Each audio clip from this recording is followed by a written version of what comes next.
Hey folks, Matt Easton here, Scholar Gladiator and Eastern Antique Arms, of course. Now what I've got here is probably recognisable to a whole bunch of you on this channel. No, it's not a US cavalry sabre, but it's similar to that. It's what the US cavalry sabre, the famous model of 1860, you could say the model of 1840 as well, was based on. And that is the French 1822 light cavalry sabre or sword. But it's not a simple one. Okay, so I do like French swords. I make no qualms about that. Obviously, primarily my interest, as far as antique swords go, are British Victorian swords. But I do have a small collection of French swords, and I do have French swords which come through my collection, or come through, certainly as a dealer as well, come through my hands. I sell French swords on my website and so on. But I didn't buy this because it's yet another French 1822. This is something which is going to reside in my collection, at least for a little while.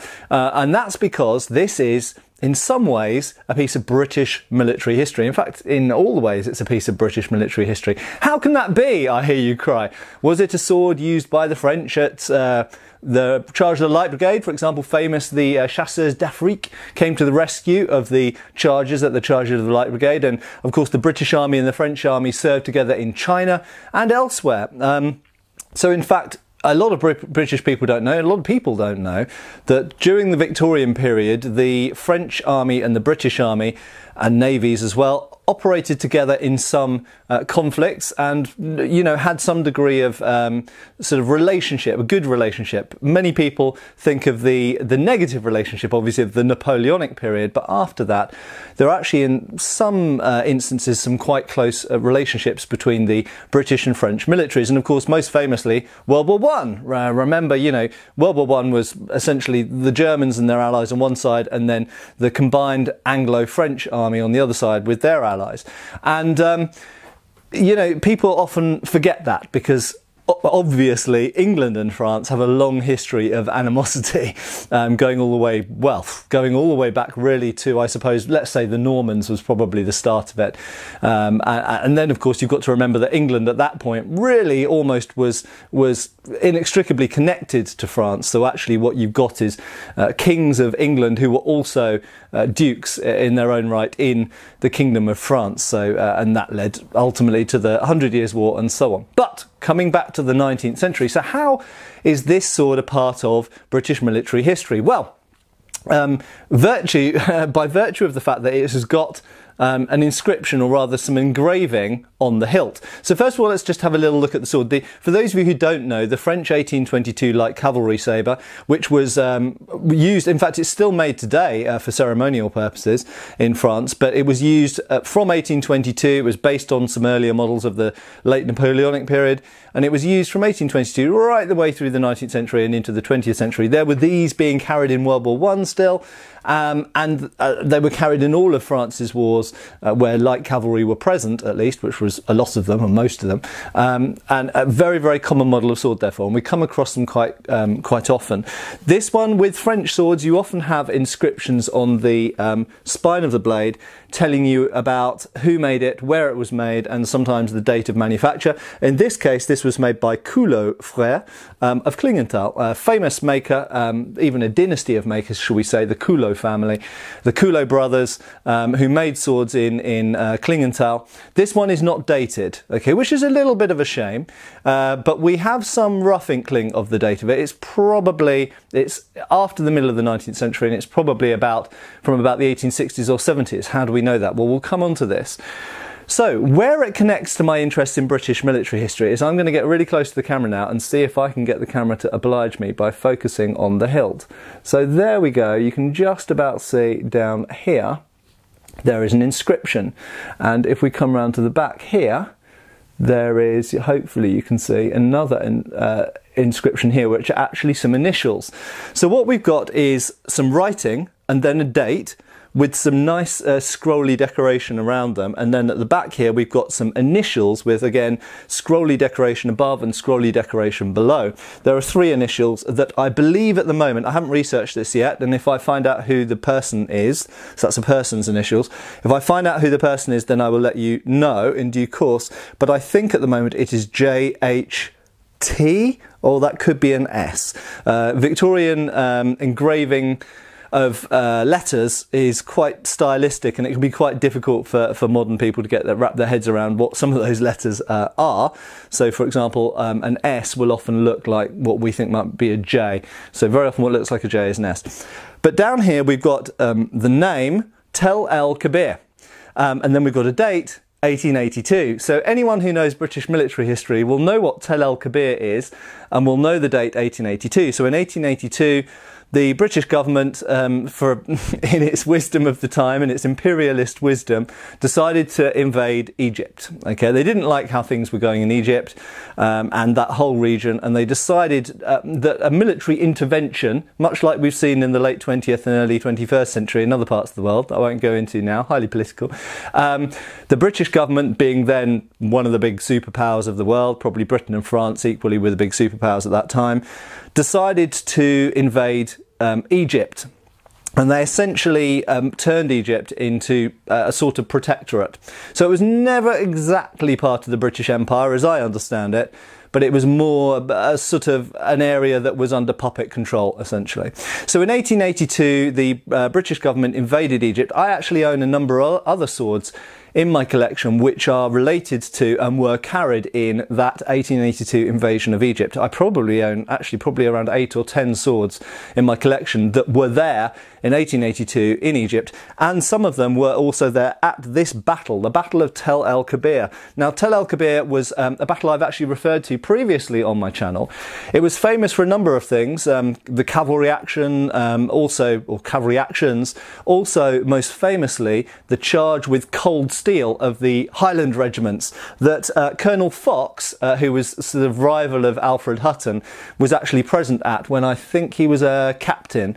And as a relatively young captain, he took part in the Highland charge that took the trenches at Tel El Kebir at sword and bayonet point. He himself, Colonel Fox later, Captain Fox at the time, killed 3 people. Yes, he did wound 3 people at least. No, he definitely killed 2, and I think he wounded the 3rd with his sword. And it's one of those unusual examples that I can reel off when people go, swords were never used by the 1880s because firepower was far too potent. Well, not true, actually.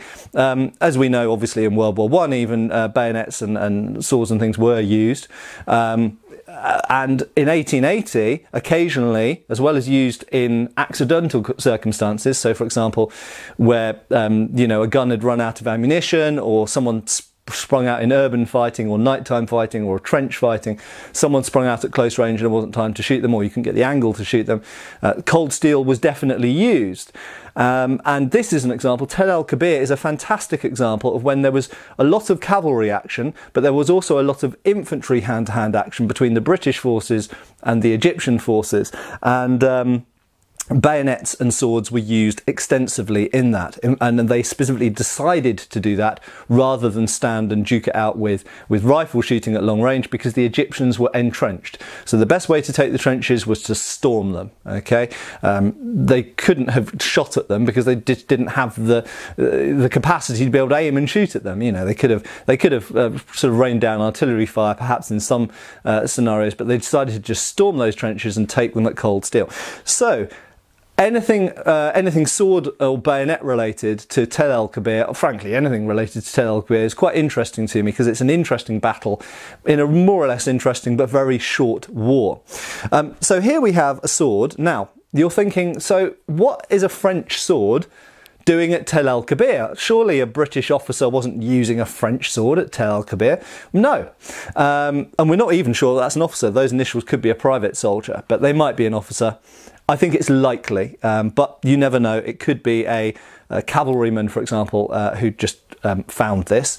So who are they finding it from? Well, quite simply, the Egyptians were armed with French weapons and American weapons as well. So famously, the Egyptians had Remington rifles from America. They had some British weapons, they had some American weapons, and they had French weapons. And I know this partly by coincidence because I previously had a French 1822 light cavalry sabre like this, made by Wilkinson sword, the famous Wilkinson Sword Company of Pall Mall, London. And I couldn't get my head around, why have I got a French cavalry sword made by Wilkinson. And when I looked into it, it wasn't people in France buying these Wilkinson swords, although in some cases there were some Wilkinsons. I know of an 1882 infantry officer's sword made by Wilkinson. So occasionally French officers and other people, French people, did occasionally buy British-made swords. But what it was in this specific case was a sword that was made under contract after 1882, because remember, if we go back a bit in this video, in 1882, essentially after that war, very short war, Egypt became a British protectorate, and therefore the British government started supplying lots of stuff to their own puppet government in Egypt, because that's great for British trade. We see similar things in modern wars, of course. So Wilkinson picked up the contract to supply cavalry swords to the Egyptian cavalry. But the Egyptian cavalry traditionally used French swords, French-style swords. So up until 1882, they were buying their swords on contract from Couleau Frères of Klingenthal of France. So quite simply, this is a French sword, but it's not a French sword carried by the French. It's a French-made sword, a French pattern, carried by an Egyptian cavalryman in 1882 and captured. So there we go. It's loot. This is loot, booty of war from 1882, captured by JHT or JHS, whatever those initials are, brought back to Britain and inscribed either out there or back here as a souvenir, essentially. And that is incredibly interesting to me. It has been service sharpened down to there. There is an edge bevel going all the way up here. It doesn't remain sharp. I actually think it's been deliberately slightly blunted, probably with sandpaper or something like that. But it does have an edge bevel applied. So I am personally, I mean, there wouldn't be any real value in a person having faked this, and also the engraving is very much in the right style, and there is patina in the engraving. I wouldn't clean or polish or anything to do with this sword. I'll oil it and that's it. I'll leave it as is so it doesn't raise any questions about its authenticity. I have no reasons to doubt that. Technically it could be faked, but I don't think anyone would bother doing it. So as far as I can tell, this is absolutely genuinely a sword captured in 1882 at the Battle of Tel El Kebir and brought back as a souvenir by probably a British cavalryman, although technically it could have been anyone in the British military.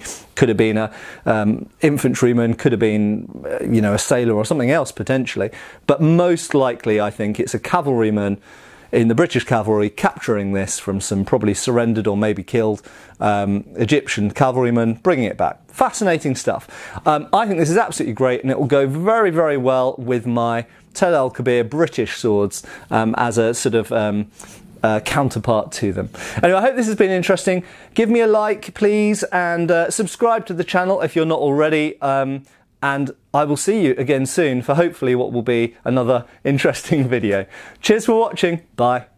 Thanks for watching. We've got extra videos on Patreon. Please give our Facebook a like and subscribe if you haven't already. Cheers, folks.